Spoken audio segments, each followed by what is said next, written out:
So this country has more educated people now than ever before in its history.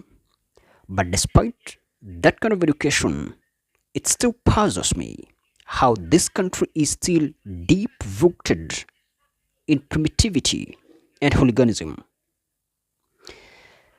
This is a country where debates should be shaping the democracy, but now fear and fists do the talking. Politicians have known all well that they cannot win the hearts of the people, and they've resorted to hiring fists. We saw what happened today in Kasarani, where the ex-DP Brigadier Gachagua was attacked by goons from inside a church.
Vile maneno naendelea hii Kenya, even if you eliminate regarding Gachagua, nothing will change. It will just complicate your politics more than it's already complicated. And we have enough soldiers to carry on with the struggle. You know, you may bring me down if that is what you think will help you, but we have enough soldiers here to carry on with the struggle. So sisi tunakualika ufanye vile unataka. Governor, hawa watu ya Kasarani walikuchagua. You cannot pay them back by kutuma goons kwa kanisa yao. Surely. It doesn't matter how ungrateful you are.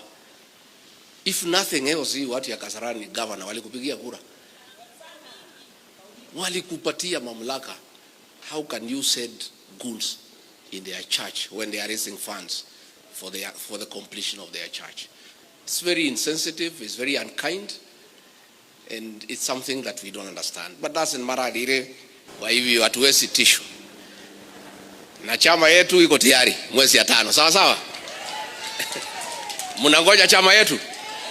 Si mumehama kwa UDA? Sasa nyinyi msijali, chama yetu iko tayari. Tukijitayarisha mambo ya uchaguzi pole tukisubuana na huyu jamaa, lakini msikuwe na wasiwasi. Mungu wako na Mungu halali, tena hakuli ugali. Mungu ni yule na hakuna bahali ameenda. Mungu atatulinda, atatuchunga. So hivyo Reverend, tumeshukuru sana, na kwa sababu tungetaka tuchukue pesa hii waheshimiwa ndio tukuachie, ndio na sisi tuweze kuelekea. Na niseme hivi, vijana wetu tafadhali msitumike. Mimi najua nimekuwa very cautious and I have been very careful and tolerant, telling our young people not to agree to fight back. Mimi nataka amani katika nchi hii, na vile Malala amesema tulipotolewa, niliambia watu msitoe fujo, msiende maandamano, mnyamaze, muibe nyimbo za Mungu. Even now tukiwa provoked, I want to ask our people to be peaceful. Hii maneno tutasota out kwa debe. That is the right way ya kusota out hii maneno tuko nayo na huyu rais.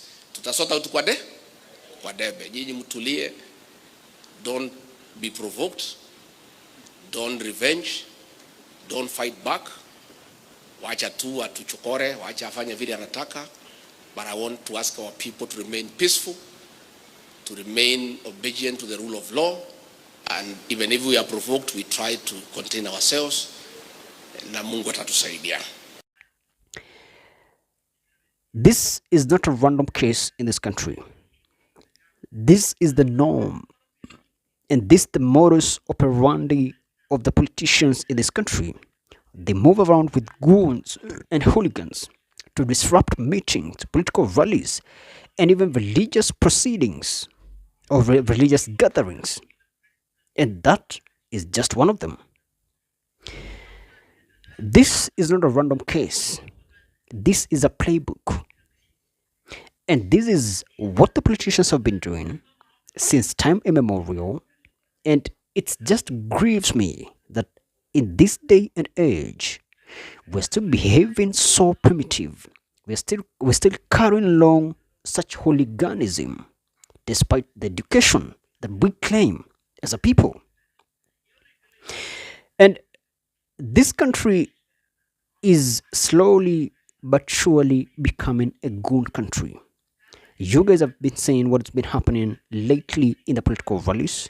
The president right now is touring the Mount Kenya region, and before he went to the Mount Kenya, he was deep in the ghettos of Nairobi County. And you guys saw what exactly was happening during these tours. Young people, the idle, desperate young people in the ghettos, mugging and robbing people in broad daylight. These events paint a real grim picture of the future of this country. And I don't even want to imagine what could be the case or what could be the scenario going into 2027 elections, because this political intolerance, this political hostility is just a build up to a real hot elections come 2027. I'm a Kenyan, I'm aware, and I know what's happening in this country, and I can feel the heat of the build up to 2027. And this kind of hostility, as I said, just portrays this bunch of people that are so polarized and so antagonized against one another that it could go terribly wrong come 2027, because that will be the door for chaos. We know that African elections is basically the portal for the demons of chaos. Every election in Africa is always ridden with violence. And the situation in this country is not very different from what the build up to 2007 post election violence was like. People grouping together, or ethnic groups grouping on one side and portraying their political rivals as the enemies of this country. What's happening right now is not different from that in 2007. And I'm just questioning you guys because I told you I know what's happening here. Stay away from political agitation. Stay away from political gatherings. You don't have to be there. You know what happens there. You know the message. You know you know what basically happens in political rallies. And now that it's become more of a life and death situation, why should you continue going to these rallies?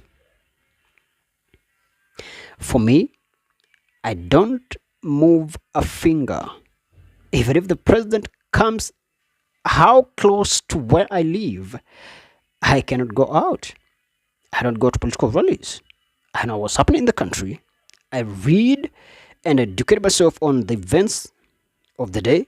So I know what is the state of this country, and I don't need to go to these political rallies because it's always manipulation, it's always deception, it is always, thuggery and buffoonery and this senseless hooliganism. People paid to hurt and rob other people. I don't want to be a victim. I don't want to be the perpetrator. That's why I stay away, and I encourage you at this day and age, when the world is basically going crazy and everyone is losing their minds, stay where you are. Avoid trouble. Avoid political agitation. There are so many ways of killing a cat or a rat, whichever you want, and that means you can do your political advocacy or activism from where you are in so many ways and avoid trouble. For me, I don't get out of my house. It doesn't matter who is visiting my hometown. I don't go nowhere and I don't care. All right. So I just told you that this kind of energy that we're brooding as a people going into 2027 election is a very dangerous energy. I don't imagine what could be the case come 2027. I'm just hoping and praying that all goes well. But for your safety, stay out of trouble. That's it for now. Thanks so much for watching. Remember to share, follow, and subscribe.